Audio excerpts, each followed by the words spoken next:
Rasulullah, yaitu Nabiullah. Kemudian apa? Abul As ini mengatakan, karena beliau belum dikasih hidayah, beliau berkata apa? Omongan apa ini? Saya nggak mau iman kepada Muhammad. Enggak, aku tetap kepada agama nenek moyangku dulu. Kemudian apa? Tetap Sayyidah Zainab sudah masuk Islam, tetapi Abul As suaminya belum masuk Islam. Suatu ketika baginda Nabi Muhammad SAW diperintahkan untuk hijrah ke Madinah Al-Munawwarah. Sebagian para sahabat sudah hijrah. Kemudian apa? Tinggal baginda Nabi dengan Sayyidina Abu Bakar. Kemudian apa? Sayyidah Zainab berkata, ya Rasulullah, apakah ya Nabiullah, apakah saya ini harus ikut hijrah dengan engkau? Apakah aku di sini saja menemani suamiku? Lalu apa jawaban baginda Nabi? Sudah, engkau temani suamimu dulu. Berarti apa? Beliau itu merasa pisah dengan abahnya yang dicintainya. Putri-putri Rasulullah itu kan cinta banget sama Rasulullah. Cinta banget. Kemudian apa? Beliau itu tinggal di Mekah, pisah sama abahnya. Kemudian sampai ke Mekah. Maka pada saat itu ada peperangan antara orang kafir Quraisy dengan orang Islam, yaitu di perang Badar. Di antaranya siapa? Abul As untuk datang ke perang Badar. Kemudian apa? Di sini Rasulullah perang. Ini Sayyidah Zainab kira-kira doain siapa ini? Doain abahnya apa doain suaminya? Bingung juga kan? Lalu apa yang terjadi di perang Badar itu? Allah memberikan kemenangan kepada umat Islam. Lalu apa yang terjadi? Pada saat itu bukan dilalah, apa bahasa Indonesianya? Ternyata, begitulah. Ternyata Abul As itu menjadi tawanan umat Islam pada saat itu di Madinah. Kemudian apa? Umat Islam menawan beberapa tawanan. Di antara tawanan perang Badar itu adalah Abul As, yaitu menantu Rasulullah SAW. Kabar ini nyampe ke Sayyidah Zainab. Nyampe di Sayyidah Zainab. Wah, beliau berpikir, beliau nggak punya duit. Beliau itu miskin pada saat itu, Sayyidah Zainab. Abul As juga miskin. Kemudian apa yang terjadi? Beliau itu memberikan tebusan suaminya apa? Yaitu kalung pemberian dari bundanya, yaitu Bunda Khadijah. Kemudian apa? Diberikan pada saat Rasulullah melihat ini banyak harta tebusan. Rasulullah salah fokus, gagal fokus melihat. Masya Allah, ini kalung siapa? Ini kalung yang tidak asing. Ini adalah kalung istriku, Sayyidatuna Khadijah. Rasulullah seketika itu tersenyum, hampir saja menang. Ini adalah tembusan yang diberikan oleh putriku, yaitu Sayyidah Zainab, ditebus untuk Abul As ini. Apakah kalian ridho ini kalung agar supaya kembalikan ke Zainab dan Abul As dibebaskan? Karena ini adalah kalung di mana ini miliknya Khadijah, istriku tercinta. Apa kata sahabat? Ya Rasulullah, tidak mungkin aku mengambil sesuatu yang engkau cintai di hatimu. Aku tidak mungkin mengambilnya. Maknanya kalau harta yang udah di situ itu miliknya umat Islam.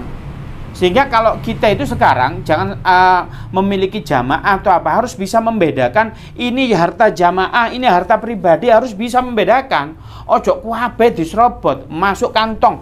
Lah yang masuk rekening saya itu buahnya milik apa ini? Milik KNRP, milik Nurul Muhibbin, milik seandainya IKD, ada ini, ada titipan ini, ada titipan wakaf, ada banyak sekali. Lah itu harus bisa milah-milah. Begitu juga Rasulullah itu harta ini sudah milik umat, tetapi Rasulullah izin, kemudian diizinkan. Iya ya Rasulullah, kemudian dikembalikan. Abul As bebas. Lalu pada saat itu ada perintah dari Allah Subhanahu wa taala agar supaya Sayyidah Zainab cerai dengan suaminya, karena wanita muslimah tidak boleh nikah dengan orang kafir pada saat itu. Lalu dicerai. Karena apa?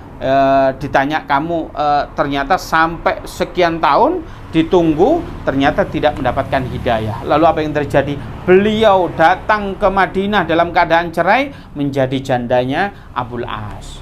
Kemudian bertahun-tahun sampai 6 tahun. Wah, puluhan laki-laki, banyak laki-laki di Madinah ingin melamar Sayyidah Zainab. Lah, ini yang bukan putrinya kiai, putrinya Nabi, memiliki keutamaan yang sangat luar biasa, banyak yang melamar, tapi ditolak. Berharap apa? Abul As ini mendapatkan hidayah. Akan begitu ya. Kemudian apa? Suatu ketika Abul As ini datang ke daerah Syam, kemudian tatkala pulang ada pertengkaran, ada pertikaian dengan orang muslim, ternyata beliau ditangkap, kemudian dia lari, berusaha larinya ke Madinah.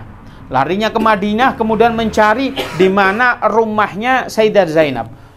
Sayyidah Zainab itu sudah menjanda, sudah 6 tahun, dilamar orang tidak mau, diketok pintunya, kaget. Ini ternyata suamiku. Abul As, apakah engkau ingin merujuk kepadaku dan engkau mau masuk Islam? Enggak. Jawabannya enggak, aku enggak mau masuk Islam. Jawabannya begitu. Sungguh sakit hatinya Sayyidah Zainab. Apa dikatakan beliau? Beliau berkata begini, enggak. Aku di sini semata-mata minta suaka politik, bahasanya begitu ya. Minta perlindunganmu. Kau anggaplah aku ini bapak daripada anak-anakmu. Kamu anggap sebagai ponaannya dari abahmu. Aku minta tolong, kau lindungi aku biar aku dibebaskan. Lalu apa? Rasulullah dicari, kemudian apa? Dikasih suaka politik, kemudian dibebaskan, beliau pulang.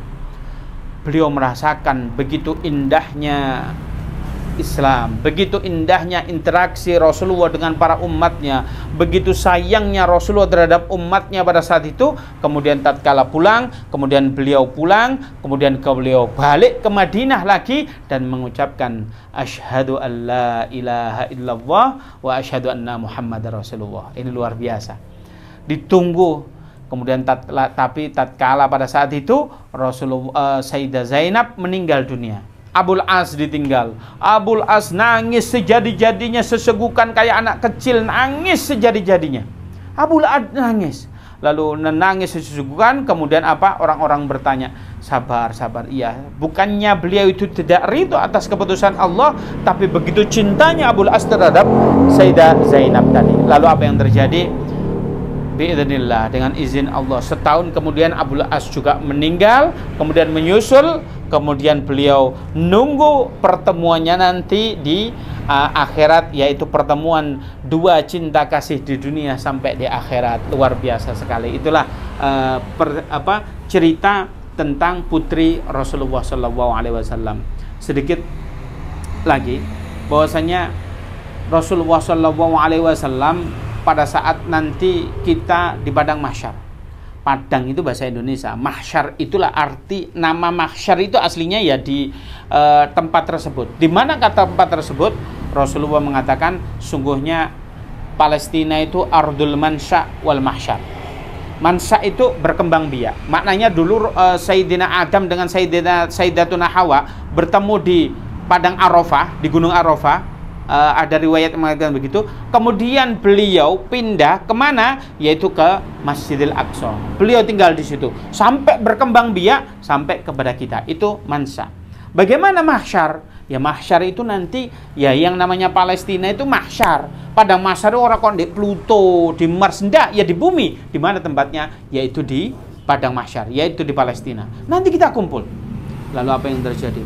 Rasulullah adalah satu-satunya makhluk Allah yang paling sibuk sekali. Aina ummati, aina ummati. Setelah dikumpulkan, engkau siapa? Iya, aku umatmu. Engkau Rasulullah, aku umat Rasulullah. Ini kalau antum jarang bersolawat, kira-kira ada nggak tanda cinta antum ke Rasulullah? Redup antum. Ya sering salawat dong. Ini menunjukkan cinta antum ke Rasulullah. Ditarik antum Rasulullah, ini umatnya, ini umatnya. Kemudian Rasulullah sujud lama, sujud sejadi-jadinya. Apa? Ya Rasulullah, kum. Sal faltutah. Mintalah kamu apa yang kau minta, pasti aku akan kuberi. Lalu apa Rasulullah berkata? Ya Allah, izinkan umatku ini kehausan, aku memberi minum kepada mereka karena mereka sangat kehausan. Karena di padang mahsyar itu ada yang mengatakan, nih sinar matahari itu dekat sekali. Antum kalau musim panas, tadi aja di Malang itu 35 derajat loh. AC di mobil lo ndak kuat, harus high, lebih tinggi, lebih dingin, 35 derajat. Pakai AC nggak mempan. Ini bayangin, aus nggak karu-karuan. Maka pada saat itu Allah Subhanahu Wa Taala mengatakan, iya bawalah ini semua umatmu ke Telaga Kautsar. Bahkan putri Rasulullah mengatakan, nanti kalau aku mati ingin bertemu engkau di mana? Datanglah ke Telaga Kautsar. Kata Rasulullah SAW, siapa saja nanti yang meminum air dari telaga Kausar itu, maka dia tidak akan haus untuk selamanya. Bahkan Rasulullah pada saat di Haji Wada itu khutbah, beliau berkata ini, nanti bahwasannya ikhwani, saudara-saudaraku akan kumpul di telaga Hud, maka dia akan minum dan dia tidak pernah haus selamanya. Anaknu ya Rasulullah, kata sahabat, apakah kita ya Rasulullah? Enggak. Antum ikhwani, enggak, kamu itu saudara, engkau itu sahabatku. Yang ku ajak minum itu adalah saudara-saudaraku. Siapa saudaraku? Saudaraku itu, saudara engkau, saudara Rasulullah itu siapa? Yang dia hidup tidak menangi itu apa? Wafatnya Rasulullah sudah lama, beliau hidup, tapi iman dan cintanya masih menggelora, masih menggelegar. Cintanya berapi-api, tapi hidupnya setelah wafatnya Rasulullah sudah nggak ada hubungannya. Loh, ini kalau begitu, maka antum dikatakan dulure Rasulullah. Hebat ini. Antum punya dulur bupati, gawat. Aku ini dulur Pak Tris, kepingin apa jenenge? Sokon, dikasih wong dulur ya. Lah ini bayangkan antum punya dulurnya Rasulullah. Keren nggak antum? Wah, jos. Cukup cinta antum menggelegarkan. Begitu, cinta dan mahabbah antum harus menggelegar kepada Rasulullah, maka kita akan dikumpulkan. Kemudian semua ini sudah dikumpulkan, lalu apa yang terjadi? Rasulullah sujud kembali. Ya Rasulullah, kum saltutah, mintalah sesuatu maka aku akan kuberi. Ya Allah Subhanahu wa taala, maka ini umatku ini setelah ditimbang, beliau itu naik ke Sirat, banyak yang belum tentu dia selamat. Oleh karena itu, iya, maka kamu tunggu di Sirat. Di Sirat itu di sini. Ini mizan itu timbangan. Tatkala antum ditimbang, mana amal antum yang berat, mana dosa antumkah yang berat, maka amalan di sana dipastikan yang paling berat adalah salat antum. Bahkan Rasulullah mengatakan, Allah Subhanahu wa taala mengatakan, pertama kali amalan yang dihisab kelak di yaumil qiyamah adalah salat. Diwaca bukunya antum, oh salatnya bener, yang lain nggak usah diwaca, ayo langsung wes beres, nggak usah ditimbang. Nah, itu jadi malaikat.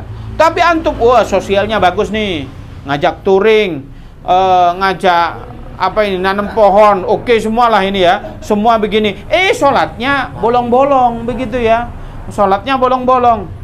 Kalau model begini karantina dulu ya sementara. Kalau antum mau dikarantina nggak apa-apa sih. Di neraka paling sehari 2 hari begitu. Wonten sing purun. Lah, tapi nggak lama. Tapi 1 harinya di neraka ka'alfi sana, seperti 1000 tahun.